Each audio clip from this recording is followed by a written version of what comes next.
ఇంగ్లాండ్తో స్వదేశంలో జరిగిన 5 మ్యాచ్ల సిరీస్ కోసం తొలి 2 టెస్టులకు ఎంపికైన యువ batsman wicket keeper Dhruv Jurel నేపథ్యం స్ఫూర్తిదాయకంగా ఉంది.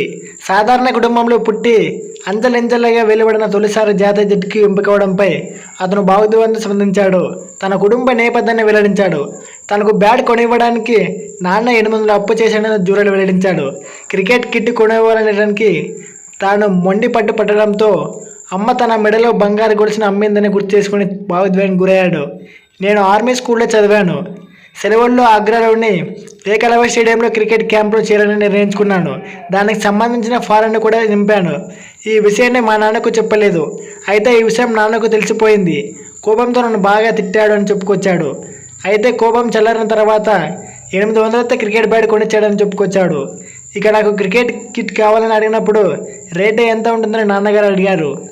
6 నుంచి 7,000 వరకు ఉంటుందని చెప్పాడు. కాసేపు ఆలోచించుకుని క్రికెట్ ఆడడం మానేయమని నాన్న చెప్పాడని చెప్పుకొచ్చాడు. కాగా క్రికెట్ కిట్ కొనివ్వడానికి నేను మొండి పట్టానని చెప్పుకొచ్చాడు.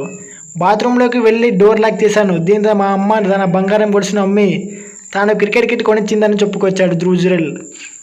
ఈ మేరకు ఓ జాతీయ మీడియా సంస్థలో ఇంటర్వ్యూ ఇచ్చాడు. తాను టీమిండియాకు ఎంపికైన విషయం ఫ్రెండ్స్ ద్వారా తెలిసిందని జురేల్ తెలిపాడు. ఏ జట్టుకు ఎంపికైనా ఇంట్లో వాళ్ళు అడిగాగా రోహిత్ భయ్య, విరాట్ భయ్య ఆడే భారత జట్టుకు ఎంపికైనా చెప్పానన్నాడు. ఇది విని కుటుంబం మొత్తం భావోద్వేగానికి లోనైందని వివరించాడు. కాగా ఇంగ్లాండ్తో టెస్ట్ సిరీస్ తొలి 2 మ్యాచ్లకు శుక్రవారం పర్యటించిన జట్టులో 3వ ఛాన్స్ కీపర్గా ధ్రువ్ జురేల్ సెలెక్టర్లు చోటు కల్పించిన విషయం తెలిసిందే.